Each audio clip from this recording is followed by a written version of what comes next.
Bom dia, Cris. Bom dia a todas as ouvintes da Rádio Noroeste FM. Na nossa coluna de Direitos Humanos de hoje, nós gostaríamos de dialogar sobre aspectos de direitos humanos no processo de enfrentamento e do combate à epidemia do coronavírus, né, a Covid-19.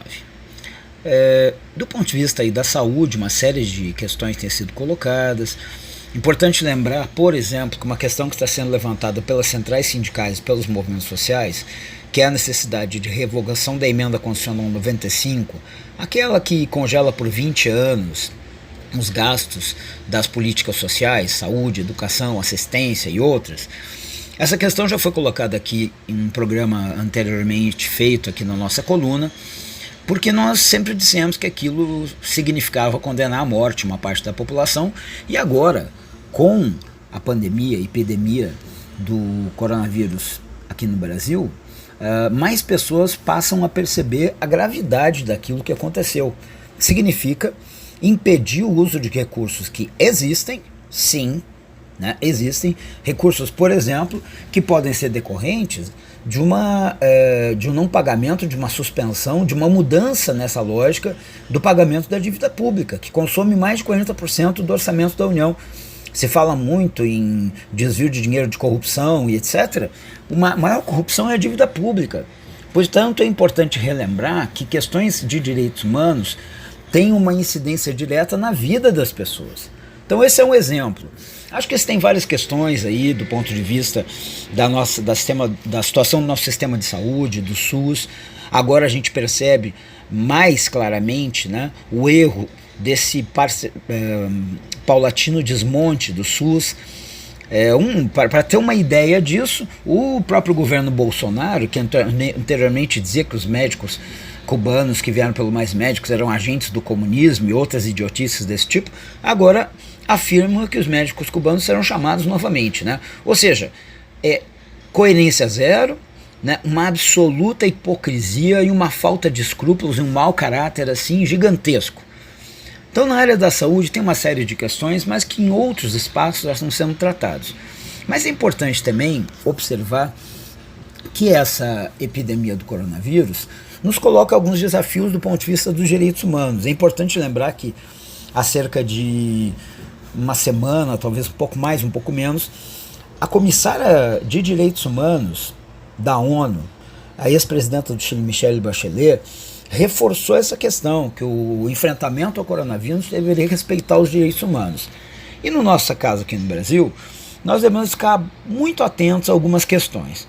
Do ponto de vista legal, jurídico legal, além de questões que nós já temos no Código Penal, a tipificação dos crimes, a exposição de risco à saúde e outros mais previstos no Código Penal, nós temos uma lei que foi promulgada pelo presidente da República, aprovada pelo Congresso, em 6 de fevereiro de 2020, que é a Lei 13.979.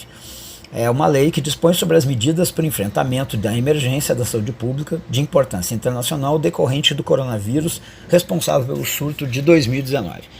Essa lei, ela estabelece que as medidas estabelecidas objetivam a proteção da coletividade, que um ato do ministro da Saúde, ministro do Estado da Saúde, vai dispor sobre a duração da situação de emergência de que a lei trata, que o prazo, né, previsto na própria lei não poderá ser superior ao declarado pela Organização Mundial de Saúde, e aí vão se trabalhando as possibilidades de medidas. Então, se trabalha que o isolamento é a separação de pessoas doentes ou contaminadas, bagagens, meios de transporte, mercadorias, encomendas postais afetadas e outros, de maneira a evitar a contaminação, a propagação do coronavírus, e quarentena, que é a restrição de atividades ou separação de pessoas suspeitas de contaminação das pessoas que não estejam doentes, assim como também bagagens, contêineres, animais, meios de transporte, mercadorias suspeitos de contaminação, para evitar a contaminação e a propagação do coronavírus, certo? E o artigo 3º, ele vai estabelecer as medidas, né? Na verdade, como fala, entre outras, deixa em aberto a possibilidade de outras medidas, mas aí a gente vai ter que discutir de que maneira isso seria feito, né? Se isso é simplesmente, outra medida e uma autoridade qualquer, que não seja aquela a lei, vai dizer, mas na lei, quais são as medidas previstas? Artigo 3º, inciso 1, isolamento. 2, quarentena. 3, determinação de realização compulsória de A, exames médicos. B, testes laboratoriais. C, coleta de amostras clínicas. D, vacinação, entre outras medidas profiláticas. Ou tratamentos médicos específicos. Estudo ou investigação epidemiológica. Exumação, necrópsia, cremação de cadáver. 6, restrição excepcional temporária de entrada e saída no país, conforme recomendação técnica fundamentada da Anvisa, rodovias, portos e aeroportos. 7, requisição de bens e serviços de pessoas naturais ou jurídicas, na hipótese em que será garantido o pagamento posterior de indenização justa. E 7, autorização excepcional temporária para importação de produtos sujeitos à vigilância sanitária sem registro na Anvisa, desde que A, registrado por autoridade sanitária estrangeira, e B, previstos em ato do Ministério da Saúde. Fala também no parágrafo 1º que as medidas previstas nesse artigo somente poderão ser determinadas com base em evidências científicas, em análise sobre informações estratégicas, em saúde, deverão ser limitadas no tempo e no espaço, ao mínimo indispensável à promoção e à preservação da saúde pública. E no parágrafo 2º diz que ficam asseguradas às pessoas afetadas pelas medidas previstas nesse artigo o direito de serem informadas permanentemente sobre o seu estado de saúde, assistência à família conforme regulamento.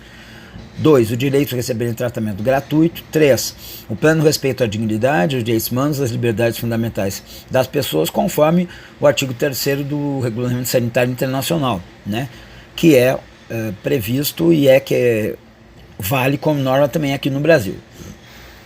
Prevê ainda a possibilidade de falta justificada ao serviço público ou atividade laboral privada durante o período de ausência decorrente das medidas previstas no artigo, né, que as pessoas, no parágrafo 4º, as pessoas deverão sujeitar-se ao cumprimento das medidas previstas neste artigo. O descumprimento dela acarretará a responsabilização nos termos previstos em lei. Aí o parágrafo 5º, né, que o ato do Ministério da Saúde disporá sobre as condições e os prazos dessas restrições e normas aqui dessa lei. A autorização do inciso 8º, que é o que trata da importação dos produtos, né, da vigilância, sem o registro aqui na Anvisa. E depois um ato do Ministro da Saúde, ato conjunto, aliás, dos Ministros da Saúde e da Segurança Pública, Justiça e Segurança Pública, sobre aquela questão da restrição excepcional temporária de entrada e saída no país. Muito bem. Então nós temos aí um conjunto de medidas que prevêem importantes restrições. Nós não temos dúvida de que é uma situação grave, temos absoluto acordo com isso, é grave sim, requer medidas enérgicas, mas, lembrando o que disse a ex-presidente do Chile, atual comissária de Direitos Humanos da ONU, Michelle Bachelet, não podem desrespeitar os direitos humanos. Bom, o que nós vimos, inclusive em declarações do ministro Moro, foi referência, por exemplo, à internação compulsória, né, de pessoas que tivessem atingidas, né, contaminadas, né, que houvesse o diagnóstico de contaminação pelo coronavírus. Olha, internação compulsória, é importante lembrar que não está previsto na lei. A lei que nós estamos comentando agora, a lei 13.979, de 6 de fevereiro de 2020, não prevê internação compulsória. Então aqui nós estamos falando de lei, e o ministro da Justiça, Sérgio Moro, que é um ex-juiz, sabe muito bem do que nós estamos falando. Lei é lei, não é portaria de ministro. Então, internação compulsória não está na lei 1379 e ela é prevista na lei conhecida como lei da reforma psiquiátrica, que foi uma conquista do movimento da luta antimanicomial pelo fim dos manicômios.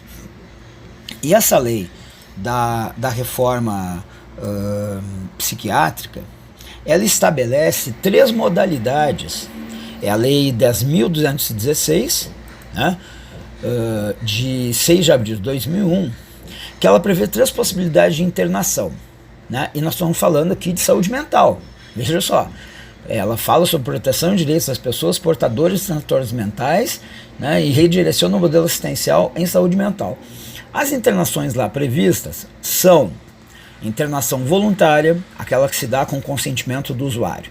Internação involuntária, que se dá sem o consentimento do usuário a pedido de terceiro, que pode ser familiar e que pode ser uma outra pessoa que mostre uma relação, alguma relação na convivência, né, com aquela pessoa, ou ainda, eventualmente, até uma autoridade na área da saúde. E a terceira, que é a internação compulsória, aquela determinada pela justiça. Então, a internação compulsória já é uma impropriedade, né, mas isso chegou a circular no âmbito da imprensa, e isso é muito preocupante. Preocupante por quê? Porque, na verdade, são instrumentos que impõem privações de liberdade. Então não é qualquer brincadeira que nós estamos falando. Muito bem, saiu a portaria interministerial ontem, 17 de março, e essa portaria, que dispõe sobre a compulsoriedade das medidas de enfrentamento da emergência de saúde pública, previstas na Lei 13.979, ela vai, depois de alguns considerandos que citam as leis que foram mencionadas, ela vai dizer que essa portaria fala sobre a compulsoriedade, a responsabilidade pelo descumprimento, né, daquilo que for estabelecido para essa emergência, e que, na hipótese de serem adotadas aquelas medidas previstas lá na lei que nós lemos, na Lei 13.979, as pessoas deverão sujeitar-se ao cumprimento voluntário. Mas ela vai, depois, né, de falar, ela menciona, por exemplo, descumprimento de medida, as penas. Isso não é novidade, as penas estão previstas em lei. Até aí, nenhum problema. Mencionar o que está previsto em lei não tira pedaço de ninguém. Entretanto, o artigo 3º dessa portaria interministerial diz que os gestores locais do Sistema Único de Saúde, SUS, os profissionais de saúde, os dirigentes da administração hospitalar, os agentes da vigilância epidemiológica poderão solicitar o auxílio da força policial nos casos de recusa ou desobediência por parte de pessoas submetidas às medidas previstas nos artigos 4º e artigo 5º, né, que são as medidas de isolamento, a chamada quarentena, né, que isso poderá ser feito. A previsão é que a autoridade policial vai lavrar um termo circunstanciado, né, por infração de menor potencial ofensivo, e que e prevê no parágrafo único que não se imporá a prisão ao agente que assinar o termo de comparecer nos atos do processo e cumprir as medidas previstas na própria lei, essa Lei 13.979. Né? Aqui já fica uma questão, porque na medida em que ali no artigo 7º, quando fala da autoridade policial e não prevê nenhuma comunicação, pelo menos ao Ministério Público, que deveria na verdade ser o Ministério Público e a autoridade judicial, isso cria uma possibilidade muito grande de arbítrio. Nós somos um país com mais de 5 mil municípios, milhares de autoridades municipais na área de saúde, ou ainda prefeitos, secretários de saúde, agentes de saúde, de todos, né, profissionais de saúde, policiais também pelos mais de 5 mil municípios brasileiros. Qual o controle que nós vamos ter das arbitrariedades possíveis na execução dessas normas? Qual o controle? Porque, infelizmente, a lei, ela não prevê aqui, por exemplo, sabe o que tem lá na lei, aquela que foi mencionada da internação, que eu falei para vocês, até para explicar o que é internação compulsória? A internação involuntária, que é prevista naquela lei, aquela que é contra a vontade da pessoa, mas feita por pedido de terceiro, que não é por determinação judicial, porque essa é a compulsória, na internação voluntária há previsão de comunicação em até 72 horas ao Ministério Público. Aqui nessa portaria do Ministério da Saúde e da Justiça, a portaria interministerial, não tem nenhuma menção a isso. Nenhuma. Prevê ainda que no artigo 8º, né, que para evitar a propagação do coronavírus, a autoridade policial poderá encaminhar o agente à sua residência ou estabelecimento para cumprimento das medidas, ou seja, também sem sem que se ouça nenhuma outra autoridade, né, da própria, seja Ministério Público ou algo assim, simplesmente vai determinar que a pessoa vá cumprir essa medida e ponto final, né? Ou seja, um poder aí preocupante. Nós estamos falando aqui do Estado brasileiro, que tem uma tradição, uma história muito autoritária, de desrespeito aos direitos. E que nós sabemos, e aqui vamos falar isso aqui porque não dá para ficar fazendo cortina de fumaça. Nesse país, a força e a determinação de certas normas, né, de muitas normas, principalmente na área de segurança pública e a questão policial, faz muita diferença onde a pessoa mora ou a cor da sua pele. Então imaginemos situações desse tipo, como seria se fosse no Alphaville ou se fosse lá no DIC, se fosse lá no satélite Íris. Ia ser do mesmo jeito? Alguém acredita nisso? Alguém em sã consciência consegue sustentar isso? Pois bem, ainda, e o artigo 9º dessa portaria interministerial, que aí, tanto do ponto de vista de aprofundar os perigos autoritários que tem nessas medidas que estão sendo aqui colocadas, tem uma coisa que é completamente fora de sentido, que eu fiquei me perguntando de fato o que pretendiam o ministro da Saúde e o ministro da Justiça e Segurança Pública. Na hipótese de configuração de crime mais grave, ou concurso de crimes, e quando excepcionalmente houver imposição de prisão ao agente infrator, recomenda-se que as autoridades policial e judicial tomem providências para que ele seja mantido em estabelecimento ou cela separada dos demais presos. Ora, recomenda-se. Aqui recomenda-se, não é determina-se como tem nos itens anteriores. Então, na parte de mandar prender, é muito incisivo. Determina. Aqui recomenda-se. Então nós vamos ter pessoas, eventualmente, como está colocado aqui, que vão ser encaminhadas, né, para prisão, né, e que não vai ter nenhuma garantia de que elas serão colocadas separadamente, ou seja, elas vão poder inclusive ajudar a propagar nos estabelecimentos prisionais a epidemia do coronavírus. Talvez isso revele um pouco qual é o nível de consciência e de compromisso político, público, do ministro da Saúde e do ministro da Justiça com as pessoas que estão no sistema prisional. Né? Estão cumprindo pena, qual é o problema mesmo que morram? Né? Porque aqui não tem. Aqui é uma recomendação, vai fazer se for possível, se quiser fazer. Então é muito grave, nós não podemos brincar com isso. É preciso estar muito atento aos riscos de práticas autoritárias na aplicação dessas normas.